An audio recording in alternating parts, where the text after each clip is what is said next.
Students, welcome back to my channel. आज इस video में हम बात करने वाले हैं 11th क्लास के एक प्रेवलेंट टॉपिक पीस के बारे में। वैसे तो ये चैप्टर बहुत ही ज़्यादा सिंपल है और जितना भी हम पीस के बारे में जानते हैं, समझते हैं या पीस को हम आज तक समझ पाए हैं या जिस भी कॉनोटेशन में हम पीस के बारे में बात करते हैं, बिल्कुल वही सब इस चैप्टर में इंक्लूडेड है। बट कुछ चीजें ऐसी हैं जिनको हम पीस के दायरे से बहुत दूर रखते हैं, जिनको ये चैप्टर एड्रेस करता है। और इसीलिए 11th क्लास के फॉर्मेटिव ईयर्स में जब हम पहली बार पॉलिटिकल थ्योरी से इंट्रोड्यूस होते हैं और बहुत सारे पॉलिटिकल थिंकर्स को समझने की कोशिश करते हैं, बहुत सारे पॉलिटिकल कॉन्सेप्ट्स को समझने की कोशिश करते हैं, वहां पर हमें ये टॉपिक समझाने की कोशिश की गई है। क्योंकि पीस जो है वो ना सिर्फ किसी पॉलिटिकल साइंस के स्टूडेंट के लिए या किसी आगे पॉलिटिकल साइंटिस्ट बनने वाले इंसान के लिए जानना जरूरी है, बट ये हर इंसान के लिए जानना बहुत ज्यादा जरूरी है कि पीस क्या है और किस रिलेशन में हम पीस को समझ सकते हैं। पीस सिर्फ हमें स्टेट से डील करने में हेल्प नहीं करता, पीस हमें हमारे खुद से भी डील करने में हेल्प करता है, हमें एक पीसफुल एनवायरनमेंट प्रोवाइड करने में भी हेल्प करता है। इसलिए पीस का रियल मीनिंग समझना हमें बहुत ज्यादा जरूरी है। तो एनसीईआरटी जिस तरीके से पीस को डिफाइन करती है वो एक ही वे है कि पीस जो है वो कुछ नहीं है, बस एब्सेंस ऑफ वॉर है। अगर कभी भी वॉर नहीं हो रहा तो it is a peaceful situation. और अगर मैं आपसे भी पूछूं कि आपके लिए पीस क्या है, तो आप यही बोलेंगे कि जब तक घर में कोई झगड़ा नहीं है, जब तक स्टेट में कोई झगड़ा नहीं है, जब तक दो कंट्रीज आपस में नहीं लड़ रही हैं, तब तक सब कुछ पीसफुल है। To our very own NCERT, peace is nothing but absence of war. जब भी वॉर नहीं है तो हम एक पीसफुल सिचुएशन में हैं। बट इस वॉर का मतलब राइट भी है और सिविल वॉर से भी इसका रिलेशन है। सिर्फ एक कंट्री टू कंट्री वॉर की बात नहीं हो रही है, बल्कि कोई भी ऐसी वायलेंस जो इन्फ्लिक्ट की जा रही है by one individual over the other, अगर ये नहीं है तो हम कहेंगे कि हम पीस में हैं। बट ये बहुत ही नैरो डेफिनेशन है पीस को डिफाइन करने के लिए, बहुत ही छोटी सी डेफिनेशन है जो बहुत सारे पैरामीटर्स को इग्नोर कर रही है। अब ये पैरामीटर्स क्या हैं जिनको ये इग्नोर कर रही है? तो पहला तो पैरामीटर है सोशल डायमेंशन। सोशल डायमेंशन की अगर मैं बात करूं तो अगर आप सोशली पीसफुल नहीं हैं, अगर आप अपने फ्रेंड्स के साथ हैप्पी नहीं हैं, अगर आपकी कोई सोशल लाइफ नहीं है, सोशल रिलेशनशिप्स नहीं है, या फिर आपकी सोसाइटी में आपको एक्सेप्ट नहीं किया जा रहा है, तो आपके लिए पीसफुल सिचुएशन कभी भी नहीं होगी। आप हमेशा डिस्ट्रेस में रहेंगे और डिस्ट्रेस में रहेंगे तो पीस कभी भी नहीं आएगा। तो अगर हम ब्रॉडली बात करें तो उसमें सोशल जो है एक बहुत ही इंपॉर्टेंट डायमेंशन बनता है for a peaceful life. Economic की अगर मैं बात करूं, अगर आपकी अर्निंग्स अच्छी नहीं है, अगर आपकी इनकम नहीं है, अगर आप अपने ड्रीम्स को पूरा नहीं कर पा रहे हैं इकोनॉमिकली, अगर आप बहुत बड़े बड़े सपने देखते हैं और वो पूरे नहीं हो पा रहे हैं, तो भी आप कभी पीसफुल नहीं हो सकते। अगर आपके पास रहने के लिए एक अच्छा घर नहीं है, अपना कमरा नहीं है और आप उसे एस्पायर करते हैं और वो आपको नहीं मिल पाता, तो आप कभी भी पीसफुल नहीं हो सकते। तो सोशल के साथ साथ इकोनॉमिक डायमेंशन भी बहुत ज्यादा इंपॉर्टेंट है हमें पीस में इंश्योर करने के लिए। जो तीसरा डायमेंशन है वो है पॉलिटिकल। अगर पॉलिटिकली हम साउंड नहीं हैं, अगर हम एक डेमोक्रेटिक कंट्री में नहीं रहते, अगर हमें फ्रीडम नहीं मिल रही, अगर हमें फ्रीडम ऑफ एक्सप्रेशन नहीं मिल रहा, अगर हमें इक्वालिटी नहीं मिल रही, राइट्स नहीं मिल रहे फॉर से, या फिर अगर हम अपने राइट्स के लिए लड़ नहीं सकते, अगर हमें डेमोन्स्ट्रेशन की परमिशन नहीं है, अगर हम एक ऐसी कंट्री में रह रहे हैं जहां पर हम अपनी बात ही नहीं रख सकते, तो वहां पर हम कभी भी खुश नहीं हो सकते, हम कभी भी पीसफुल नहीं हो सकते। हम हमेशा कॉन्फ्लिक्ट में ही रहेंगे कि हम एक बेटर कंट्री की तरफ मूव करें। सो अगर हम एक डेमोक्रेटिक कंट्री में नहीं है तो पॉलिटिकली भी हम पीसफुल नहीं है।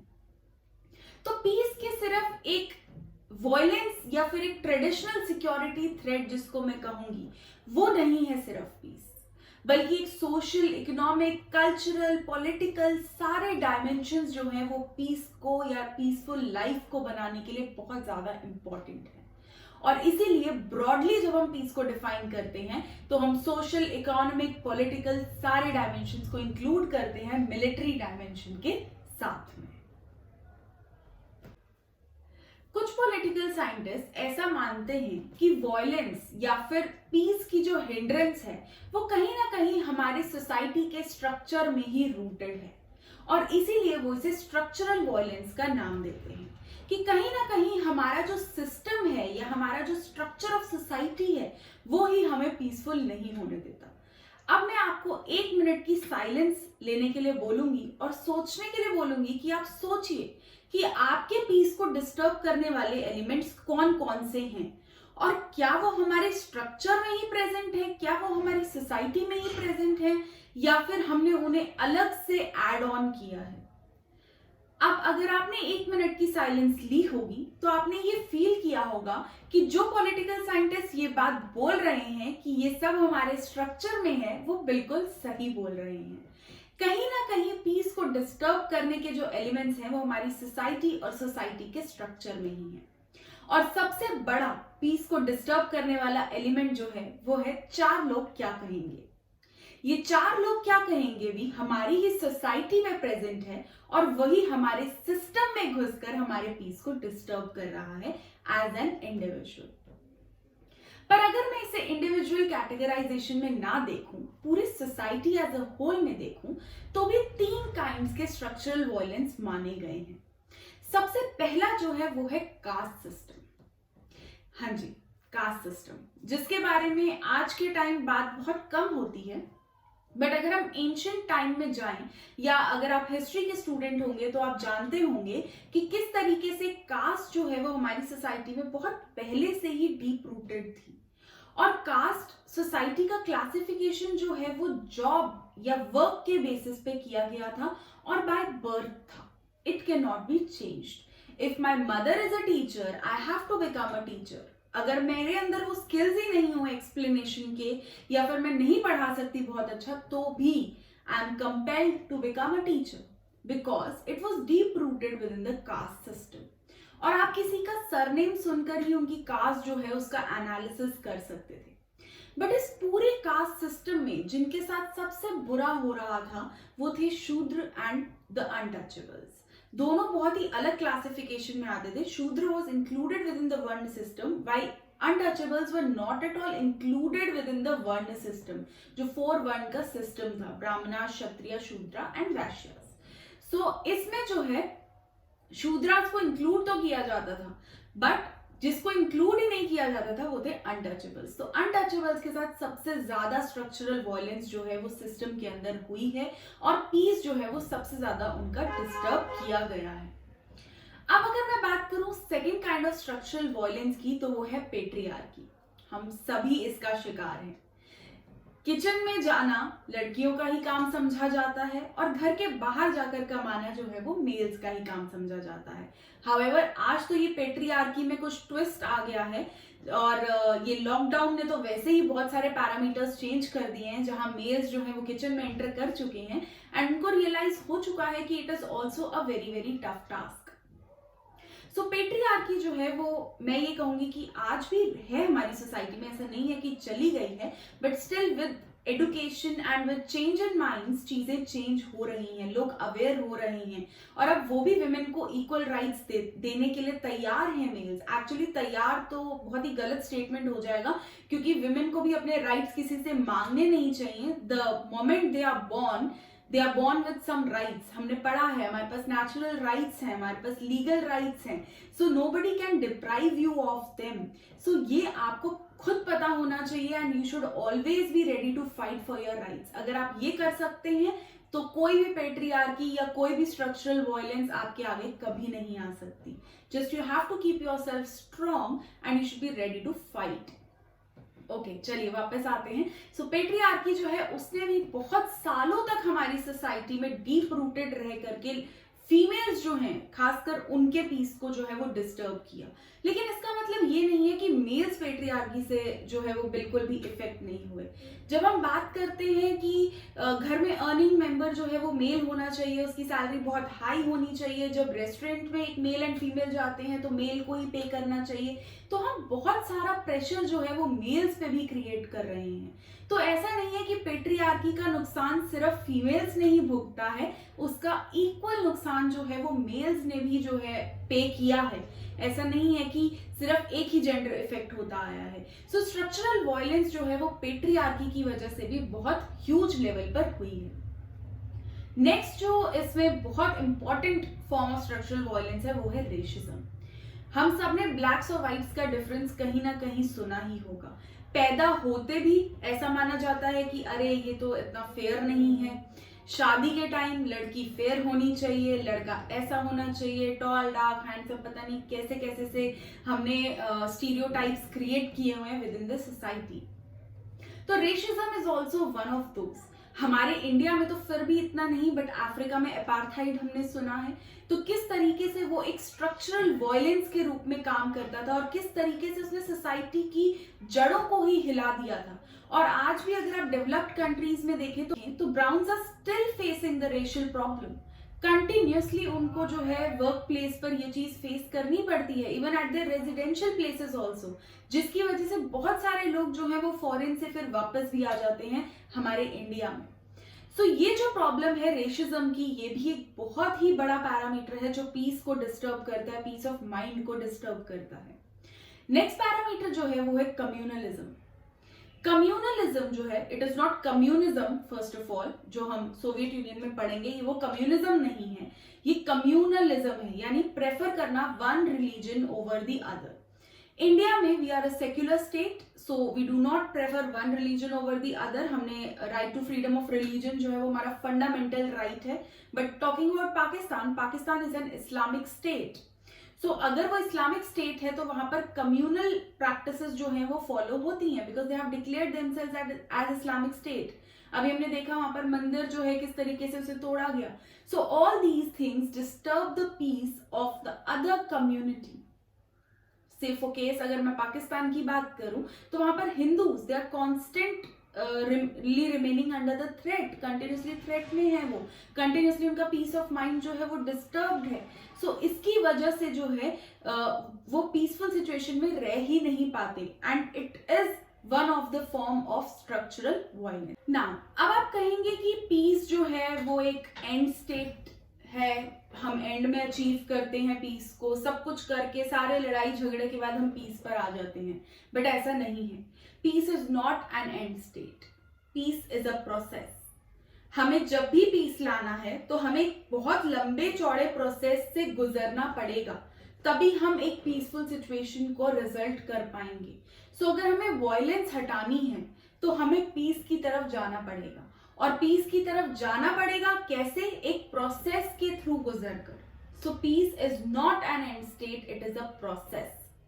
और उसको लाने के लिए हमें जो चीज सबसे प्राइम है वो है जस्ट एंड डेमोक्रेटिक सोसाइटी। अगर एक जस्ट और डेमोक्रेटिक सोसाइटी जो है वो फंक्शन कर रही है तो पीस डेफिनेटली आएगा। अगर हम डेमोक्रेसी की तरफ जा रहे हैं तो हम इंडिविजुअल को राइट्स दे रहे हैं, उनको डेवलप कर रहे हैं, उनको इतनी कैपेबिलिटी दे रहे हैं कि वो अपने लिए बोल सके। अगर कोई स्ट्रक्चरल वायलेंस भी है तो उसके अगेंस्ट खड़े हो सकें, डेमोन्स्ट्रेट कर सकें, प्रोटेस्ट कर सकें, अपने राइट्स के लिए लड़ सकें। और बहुत सारे ऐसे ऑर्गेनाइजेशंस भी हैं, एनजीओज भी हैं जो आपको इसमें हेल्प करते हैं। तो हर हाल में अगर हमें स्ट्रक्चरल वायलेंस हटानी है, अगर हमें वायलेंस ही हटानी है, तो एक ही रास्ता है उसका कि हमें एक प्रोसेस की तरह इसको लेकर के चलना होगा और एक डेमोक्रेटिक स्टेट को एस्टैब्लिश करने के लिए काम करना होगा। एक ग्रुप ऑफ थिंकर्स हैं जो ये कहते हैं कि हमेशा लव, पीस, इन्हीं चीजों से हम जो है सोसाइटी को बना सकते हैं, और अगर पीस चाहिए तो हमें प्यार से ही डील करना पड़ेगा। लेकिन कुछ पॉलिटिकल थिंकर्स ऐसे हैं जो इसमें बिल्कुल भी विश्वास नहीं रखते।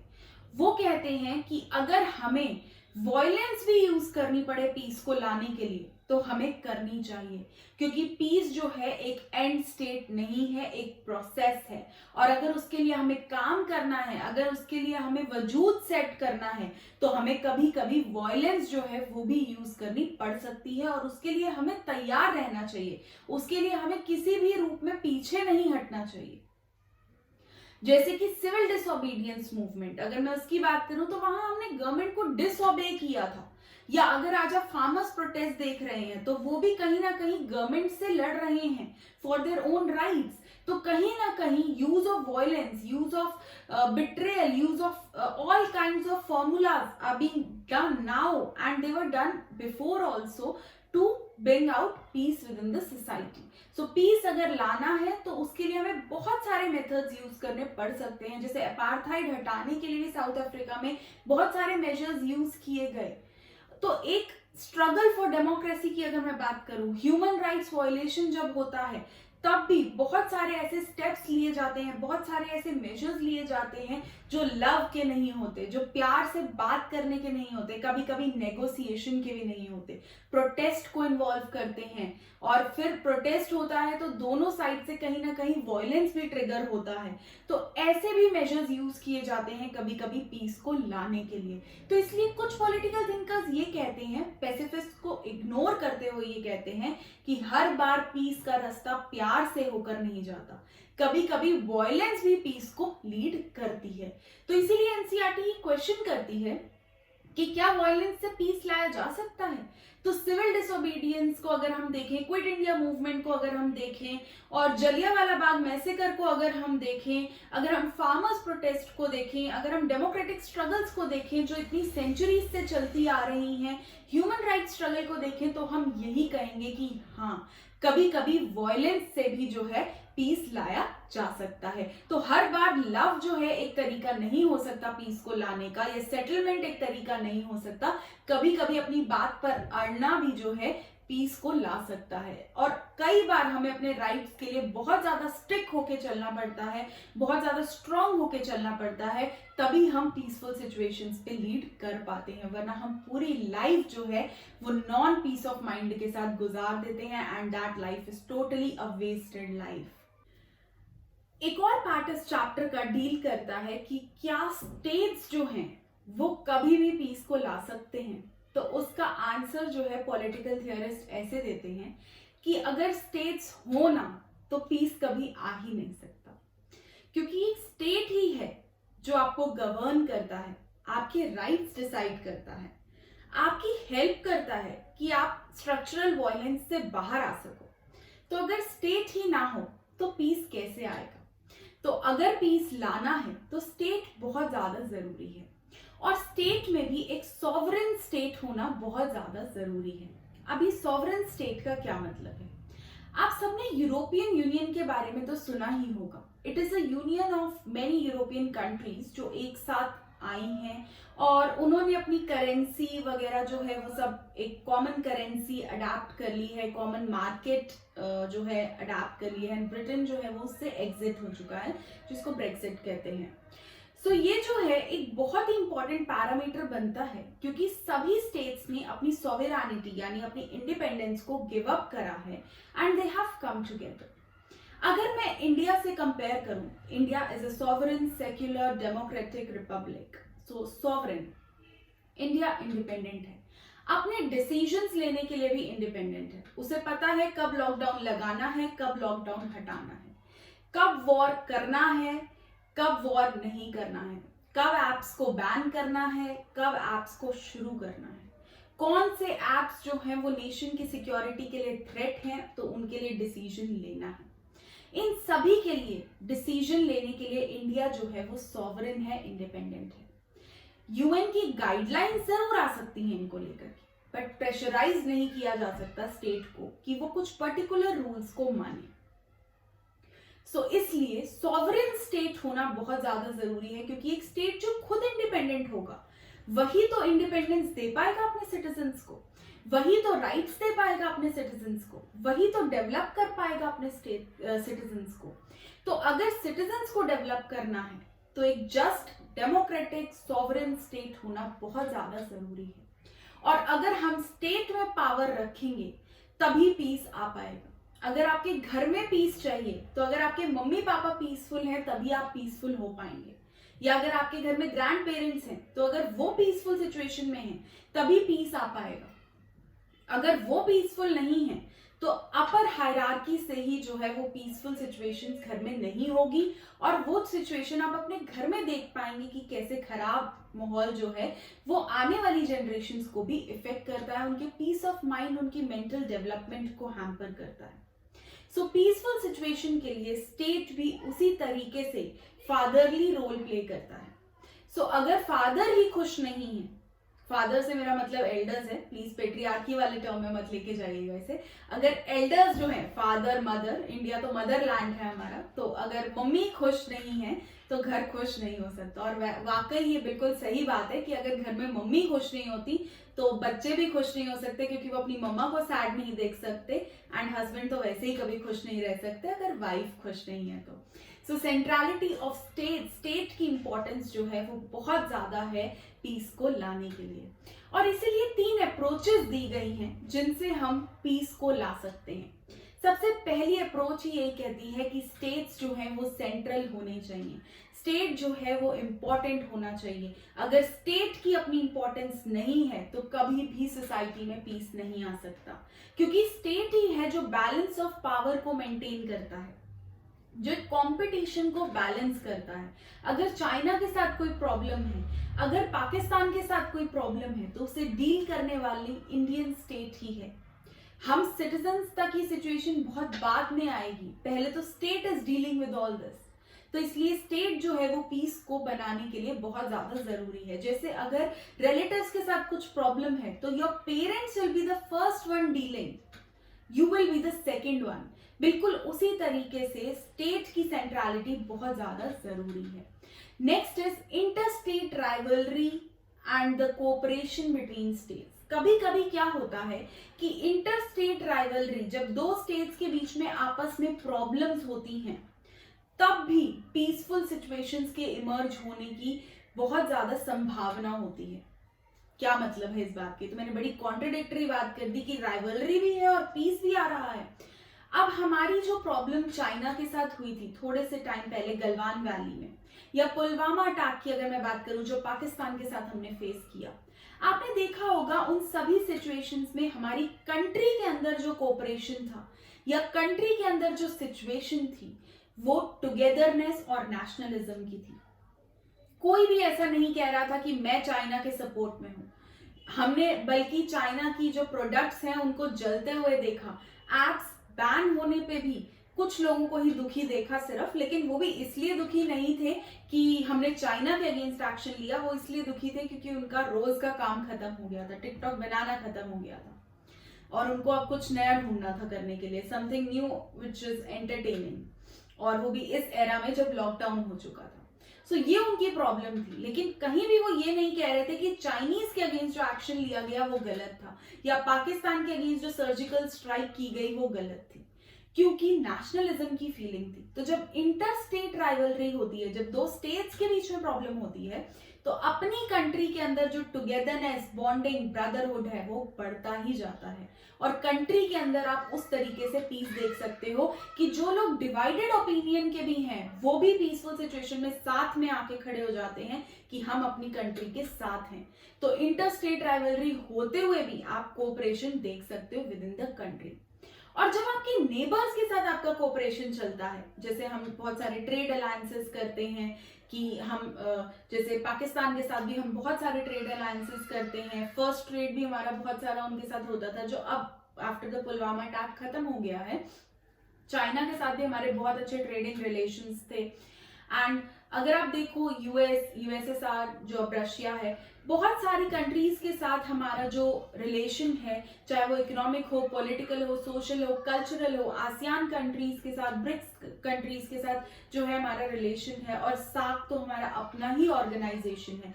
तो इन सभी के बीच में अगर आप देखें तो कोऑपरेशन है, और कोऑपरेशन है तो पीसफुल सिचुएशन है, अगर कोऑपरेशन नहीं है तो पीसफुल सिचुएशन ही नहीं है। और तीसरा पॉइंट अगर मैं बात करूं अप्रोच की, तो वो है सुप्रा नेशनलिज्म। एक चीज होती है नेशनलिज्म, जो मैं इतनी देर से बोलती आ रही हूँ कि हमारे अंदर नेशनलिज्म डेवलप हो गया, हमारे अंदर नेशनलिज्म डेवलप हो गया। तो नेशनलिज्म क्या है? लव फॉर द कंट्री है बेसिकली।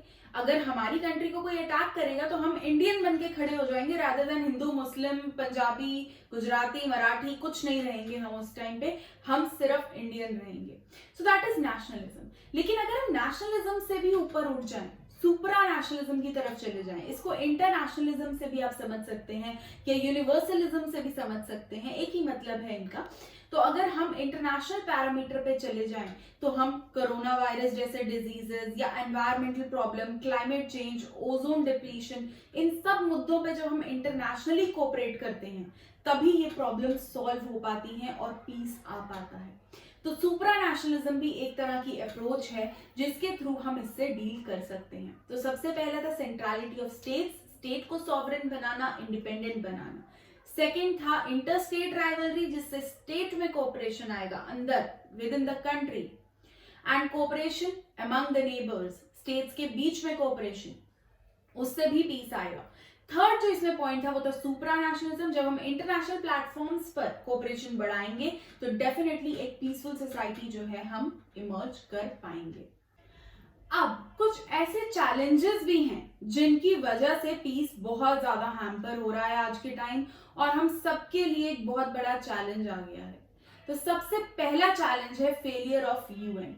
कहीं ना कहीं यूनाइटेड नेशंस जो है, ऐसा माना जाता है कि वो यूएस के कंट्रोल में है, क्योंकि बहुत सारे उसके हेडक्वार्टर्स यूएस में है, प्लस बहुत ज्यादा फंडिंग है यूएस से। और यूएन में अगर हम देखें तो परमानेंट मेंबर्स जो हैं उनका एक बहुत ही स्ट्रॉन्ग स्टेचर है as compare to non permanent members या फिर अदर मेंबर्स ऑफ यूएन। तो कहीं ना कहीं यूएन जो है वो एक सपोर्ट सिस्टम बना हुआ है ऑफ द डेवलप्ड वर्ल्ड, जिसकी वजह से एक फेलियर हो गया है इंटरनेशनल कम्युनिटी में। हमने बोला कि सुपरा नेशनलिज्म आना चाहिए, बट सुपरा नेशनलिज्म में अगर इंटरनेशनल गवर्नमेंट ही उतनी सक्सेसफुली काम ना कर पाए तो सुपरा नेशनलिज्म सक्सेसफुल कैसे होगा? तो सबसे पहला चैलेंज जो है वो है फेलियर ऑफ यूएन। यूएन कहीं ना कहीं फेल हो गया है इन दिस मल्टीपोलर वर्ल्ड, तो इस वजह से जो है पीस जो है वो कंटिन्यूसली हैम्पर हो रहा है with in the society. Second है टेररिज्म। हम सभी जानते हैं कि टेररिज्म जो है ना सिर्फ हमारे पीस को डिस्टर्ब करता है, बल्कि हमारी सोसाइटी, हमारी इकोनॉमी और हर तरीके से हमारे यूथ सबको इफेक्ट कर रहा है।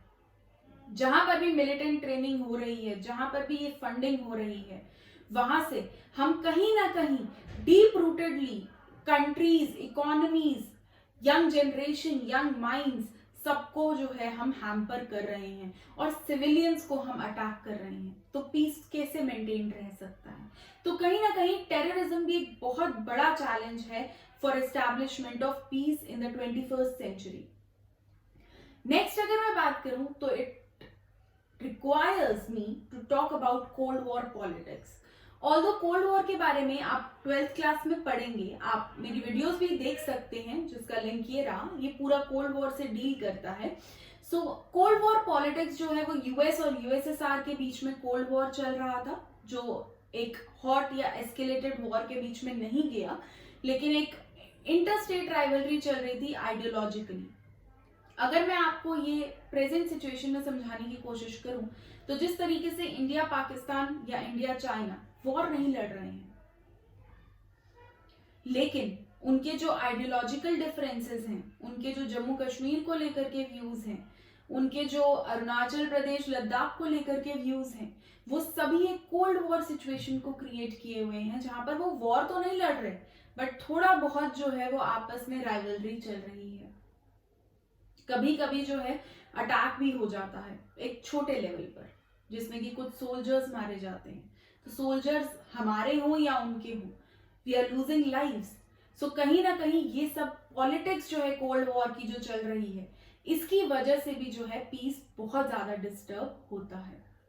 सो कोल्ड वॉर पॉलिटिक्स एक और बहुत बड़ा चैलेंज है हमारे लिए इस सिचुएशन से डील करने के लिए, किसी के लिए भी एक पीस एस्टैब्लिश करने के लिए। नेक्स्ट है फेलियर ऑफ ग्लोबल कम्युनिटी। अगर मैं अपने आप को एज एन इंडियन देखूं तो इंडिया का जो रोल है with in the global community वो बहुत ज्यादा है। ऐसा नहीं है कि हमने कोई बहुत बड़ा काम नहीं किया, हमने बहुत पीस बिल्डिंग मेजर्स में IPKF भेजे हैं, अपने इंडियन पीस कीपिंग फोर्सेस भेजे हैं, कोरिया में भेजे हैं, बहुत जगह भेजे हैं हमने, क्योंकि हम नाम का पार्ट थे, नॉन अलाइन मूवमेंट का पार्ट थे। अगेन कोल्ड वॉर वाली वीडियो में आपको ये सारा कुछ मिल जाएगा। So Indian peace keeping forces जो हमने भेजे हैं, तो हमने बहुत सारे पीस बिल्डिंग मेजर्स में कोऑपरेट किया है, बट कितनी कंट्रीज हैं जो ऐसा कर रही हैं? क्या पाकिस्तान की तरफ से कोई पीस बिल्डिंग मेजर में हेल्प हो रही है? क्या चाइना की तरफ से हो रही है? तो कहीं ना कहीं ग्लोबल कम्युनिटी ही है जो अपने आप में फेल हो गई है पीस को एस्टैब्लिश करने के लिए। So there are 4 challenges I talked about. First was failure of UN, second was terrorism, third was Cold War politics, and fourth is failure of global community. चलिए अब इस पूरे चैप्टर के नोट्स देख लेते हैं, जिससे आपको थोड़ा और अच्छे से ये चैप्टर समझने में हेल्प मिलेगी। Okay, so first of all, we talked about the meaning of peace. Peace talks about absence of war. इसका मतलब है कोई आर्म्ड कॉन्फ्लिक्ट भी नहीं हो रहा, कोई वायलेंस नहीं हो रही, कोई राइट नहीं हो रहा, कोई फिजिकल अटैक नहीं हो रहा। लेकिन अगर मैं इसके ब्रॉडर मीनिंग की बात करूं तो इसमें सोशल, इकोनॉमिक, पॉलिटिकल, कल्चरल सभी फैक्टर्स आते हैं। जैसे हमने बात की थी सोसाइटी, आपकी earning, democracy and cultural factors भी बहुत ज़्यादा इंपॉर्टेंट होते हैं। नेक्स्ट हमने बात की थी स्ट्रक्चरल वायलेंस के बारे में, कि किस तरीके से कुछ एलिमेंट्स जो हैं स्ट्रक्चर या सिस्टम में होते हैं जो हमारे पीस को डिस्टर्ब करते हैं। जैसे कि कास्ट सिस्टम जो कुछ लोगों को बिल्कुल ही सोसाइटी से अलग कर देता है। देन पेट्रियार्की, किस तरीके से एक जेंडर दूसरे जेंडर के ऊपर वायलेंस इन्फ्लिक्ट करता है। और रेशिज्म, किस तरीके से वन स्किन कलर जो है वो दूसरे स्किन कलर को इंफीरियर समझता है। And communalism similar with the religion parameter. Violence को हटाना, सो पीस एक प्रोसेस है, एंड स्टेट नहीं है। जस्ट और डेमोक्रेटिक स्टेट ला करके ही हम वायलेंस को एलिमिनेट कर सकते हैं। क्या वायलेंस से पीस पे पहुंचा जा सकता है? तो हमने देखा कि पैसिफिस्ट ने कहा ऐसा कुछ नहीं है, सिर्फ लव से ही पीस पे जाया जा सकता है। लेकिन कुछ जो सपोर्ट करते हैं वायलेंस को, वो कहते हैं civil disobedience, struggle for democracy and human rights. ये सभी एग्जाम्पल हैं कि किस तरीके से वायलेंस से ही पीस आया था। अब अगर हम बात करें पीस एंड स्टेट की, तो स्टेट का एक सेंट्रल रोल है पीस लाने में। First of all, sovereign state से ही पीस आ सकता है, क्योंकि वो स्टेट अपने ही इंटरेस्ट में काम करेगा और वो फोर्स को यूज करेगा कोई भी ऐसी चीज जो कंट्री के अगेंस्ट हो उसको स्टॉप करने के लिए। अगर मैं अप्रोचेस की बात करूं तो सबसे पहली अप्रोच थी सेंट्रलिटी ऑफ स्टेट, स्टेट को सेंट्रल रखना। देन इंटरस्टेट राइवलरी की बात की हमने, इंडिया, चाइना, पाकिस्तान का एग्जाम्पल लेके, और कोऑपरेशन आपस में रहेगा तब भी पीस आएगा। और कैसे सुप्रा नेशनलिज्म से इंटरनेशनल कम्युनिटी जो है वो पीस ला सकती है। उसके बाद हमने कुछ चैलेंजेस पढ़े थे, जैसे कि फेलियर ऑफ यूएन का फेल होना, terrorism, cold war politics and failure of global community. Welcome back guys, I hope आपको ये चैप्टर समझ में आ गया होगा। इसमें ऐसा कुछ बहुत ज्यादा मुश्किल तो नहीं है समझने वाला, बस थोड़े से की पॉइंट्स हैं जो आपको याद रखने होंगे। अगर आपको कोई भी डाउट हो तो आप कमेंट सेक्शन में लिख दीजिएगा। और इंस्टाग्राम पेज पे भी रोज फॉलोअर्स बढ़ रहे हैं धीरे धीरे, एंड यहाँ पे भी 199 सब्सक्राइबर्स हो गए हैं। Thank you all of you. और इसी तरीके से इस चैनल को भी सपोर्ट करते रहिए। इंस्टाग्राम पेज को भी फॉलो कर लीजिए, वहां पर कोई ना कोई एब्रीविएशन रोज ही डलती है आप सबके लिए, उसे भी आप पढ़िए और समझिए। और कोई भी क्वेरी हो तो आप इंस्टाग्राम पे डाल सकते हैं, यहाँ पे कमेंट सेक्शन में भी डाल सकते हैं। और इस वीडियो को लाइक, शेयर, कमेंट करना बिल्कुल भी ना भूलें। अगर चैनल को सब्सक्राइब नहीं किया तो इसे सब्सक्राइब भी कर दें, इससे मेरी मोटिवेशन बनी रहती है। I'll see you probably on Wednesday, so I'll be putting the video on Wednesday and Saturday. अब 2 वीडियोस डालूंगी मैं वीक में, so I'll see you soon. Till then, take care of yourself. Thank you so much.